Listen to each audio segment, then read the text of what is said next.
Steve here with Speed Kings. Today we got this 2017 Street Bob on the lift. We're gonna go ahead and put on these Biltwell Murdock Pullback Risers with the Biltwell Tracker low bar. We'll top that off with the Biltwell Kungfu Grips. We really like working with Biltwell's products. It's been around for a little while now, but it's newer to their Murdock lineup is the pullback riser. They're made out of 4130 chromoly, really sturdy stuff. They're actually really heavy, which I enjoy because it just shows me how sturdy these are and will actually take a beating. These risers already come set up with your top clamp and your hardware, so you're ready to rock and roll. We're also gonna throw on this set of Biltwell Tracker low bars. It's got really great bends, really nice low profile, really comfortable on your grips. It's not too far back to where your wrists are real punched to the side or anything. These ones are gonna be the dimpled ones. It's gonna be nice and easy install. We're not gonna worry about running any wires to the bars or anything like that. To finish everything off today, we're gonna throw on this set of Kungfu Grips. These have these ribs on them that really help with the vibration of the bars. They run about 18 bucks. You can't beat these things. We run them on all our bikes here at the shop, and they're just a great grip. Just to make things easier, we're gonna go ahead and loosen the headlight bolts right here and just tilt the headlight a little forward just to get to the bolts a little easier.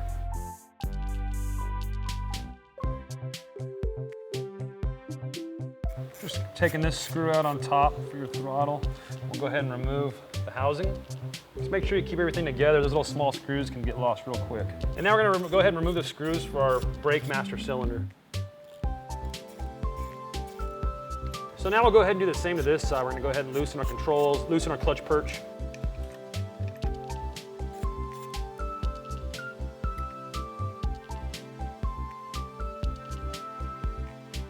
So to make life a little easier, we're just gonna go ahead and remove our blinkers from here, 5/8 wrench.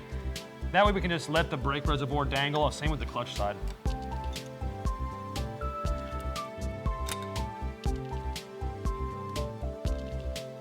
On some of the earlier models, you might need to prop your tank up to get to this little rubber grommet right here to remove your wires from the frame. On this one, you can see where they notched the rubber grommet, so we'll be able to just remove it and get to our wires. Right now, we're just kind of pulling the wires out a little bit. We're gonna go the other side and remove that grommet, pull some of those wires too, because they kind of get spaghettied in there. You don't want to yank them and pull them too hard. So this one right here, I'll go ahead and disconnect that. So you're just gonna push right here in this little button and pull right out. Okay, and on this side, you got two different ones. So same thing, you're just gonna push this little button and pull them loose.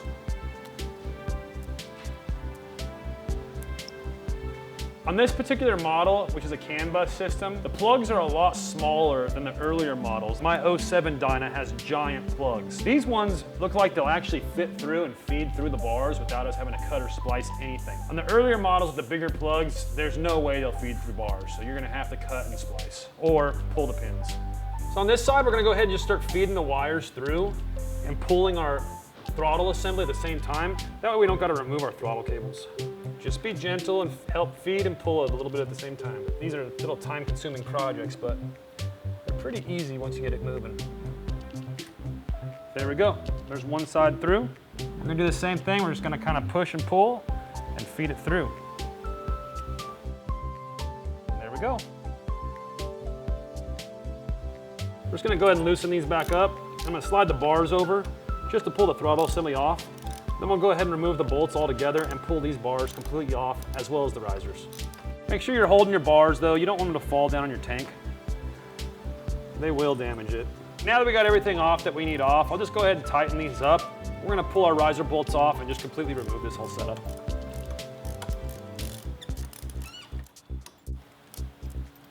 I generally like to remove them about almost all the way and then kind of do the rest by hand, just so I know when they're gonna come loose from the bars. Because again, the last thing you want is your bars to slide and hit your tank.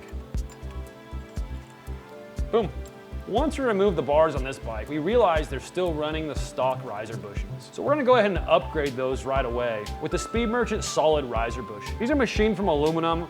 Really a good thing to upgrade when you're going to a taller bar system. The regular rubber bushings with all that weight of pulling back or pushing forward when riding seem to wear very quickly. These will withstand all that height of the bar and the weight from the top of the bars. From a performance standpoint, you won't have that little delay in pushing on the rubber bushing. These will be one with the trees now. So as soon as you want to turn and push, you're gonna turn. It's a really nice upgrade made in the USA by really great people.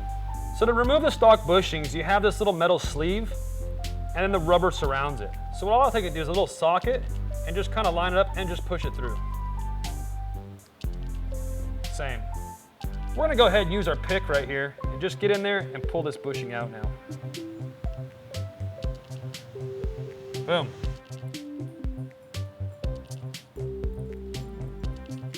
On the bottom ones here, we'll just do the same trick with the socket. Just push it through. Nice and easy. So we've already placed the first one. We're gonna go ahead and place our second one in. We just kind of push it in to snap it into place.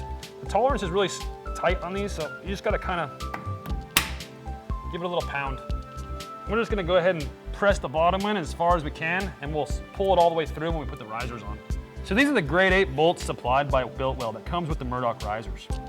So we're gonna go ahead and just put a drop of blue Loctite on each one. We'll go ahead and put our bolt through and start our threading. We'll do the same on the other side.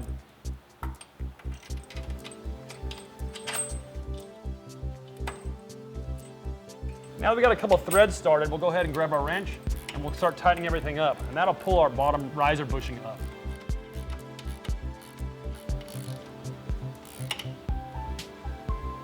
Once we get this one seated all the way, we'll just go ahead and loosen it up just a smidge,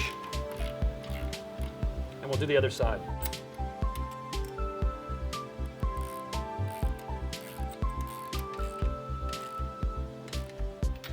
Now that we got both of them tightened up, we'll go ahead and just really tighten them nice and tight.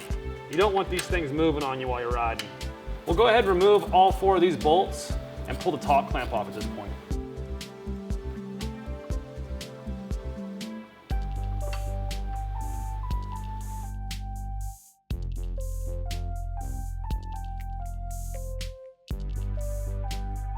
So we're gonna go ahead and set our bars kind of right here. So we're gonna go ahead and take our throttle assembly and just go ahead and slide it back on this side. We're gonna go ahead and put our bars into place and grab our top clamp.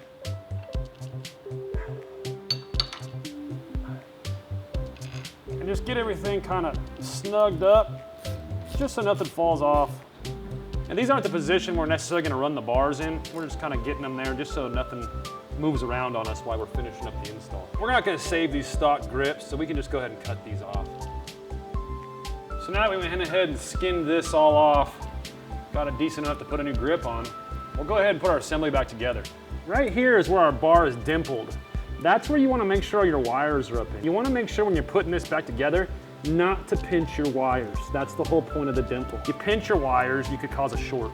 Inside your throttle housing is where your brake light actuator button is. So that's why it keys into place, and that way your brake light works for your front brake as well. Now we kind of got everything into place, we're just gonna kind of start snugging stuff. We're not necessarily tightening it all the way down because things are gonna move around on us right now. We're just kind of getting everything where we want it to start. Making sure our wires are in the dimple properly. And then once we get everything on back together, we sit on the bike and make our final adjustment. And then we really tighten everything down for good. From this point, we're gonna go ahead and run our wire. We're gonna end up zip tying it to the bar and coming down on the inside of our riser. So we'll go ahead and take it, pull it through right here, or we're gonna put it right back down through our triple tree and bring it to the side where it belongs to plug in. Before we plug these back in, we're gonna go ahead and put some dielectric grease back on. This is very good practice when working with any kind of electrical connections or fuses to use this. This helps create a stronger connection to the electrical current and also helps resist corrosion. So this is something you're definitely gonna wanna use if you're living in a wetter climate.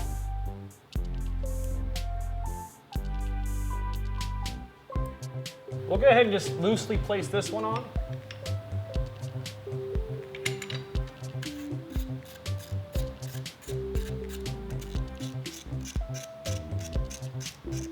So right here is what I was talking about for your actuator switch. They have this on both sides of the controls. You see this little key right here? You want to make sure that little key right there is locked in with this keyway on your actual hand control. So we're going to go ahead and just kind of put that in and lock it into place. Again, making sure that our wiring is located in the dimpled area and not being pinched by anything when we go ahead and put the clamp back together. We'll go ahead and thread our blinker back on. And again, we're just leaving this loose. We just want to get it in place. And now we'll go ahead and feed our other wire. We're going to match our other side, coming on the inside and going in our tree, using our dielectric grease and plugging back into its plug. We're gonna go ahead and put our grips back on. Everybody's got their own way of doing grips. Some people use gasoline, some people use air. I personally have found pretty good success with just spraying a little WD-40 inside the grip and sliding it into place. If I ever run into any issue, I use compressed air. Like this one's kind of starting to seize up on me, so we'll go ahead and grab some compressed air, shoot a little bit of compressed air there and slide it in. What I'm gonna do is I'm just gonna kind of pull it out a little bit, spray some compressed air inside here, and use that to help me push it all the way in.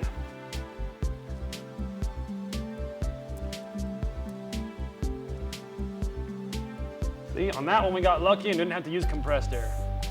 One of the common questions on Biltwell grips is that if they're 1 inch, is it gonna fit the throttle tube? Well, all that means is that it fits for the 1 inch bars. If you look at the Biltwell grips and you look at the open end, one is always bigger than the other one. So the bigger one always goes over your throttle tube. So we're gonna go ahead and tilt our headlight back into place now and tighten it up. So now that we have everything connected and everything kind of sort of where we want it, before we took all the wires back into the frame, we're going to test functionality on everything since we've unplugged things and plugged it back in. So we go ahead and turn the bike on. All right. We'll test our high and low beam. Seems to be functioning fine. Test our blinker. All right, we'll test our other side of the blinker. Okay, we'll take a look at our brake lights. Yep, our front brake lights are working. Let's get a horn. Oh, we got horn all right. Let's give it our little startup sequence.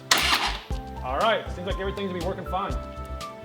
Now that we know that everything's working just fine, we'll go ahead and start tucking all the wires back into the frame. Just remember to be careful with them. Wires can be very delicate. You wanna leave a little slack outside, obviously, too, so for turning. And now we'll go ahead and replace our rubber grommet.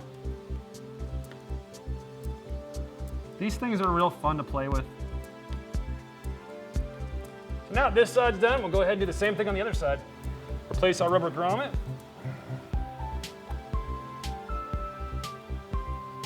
Now that you got everything buttoned up, from this point, it's just adjusting where you want the bars. Slightly loosen your riser bolts right here, adjust the bars forward or back, moving your hand controls to where you want the switches to be. I mean, that's kind of all up to you. Go ahead and do that yourself. Check all your cable management, get everything zip tied where you need to be, and you're ready to take this thing for a rip. One last thing, it never hurts to just kind of run back through all the bolts, especially your riser bolts, just to make sure everything's tightened down properly. Do a once over and make sure everything's good to go. We really get stoked to work with companies like Biltwell. They make a great product at a great price. So on this particular setup, we're using a 10-inch Murdock Pullback Riser with a Tracker low bar. You can't beat this setup right here. It's really comfortable. This comes to be about a 12-inch setup. So they also make a mid and high bar that would raise you up a little bit more and more. You can also find this whole setup at speed-kingcycle.com. So make sure to hit the link and comment down below. And don't forget to subscribe.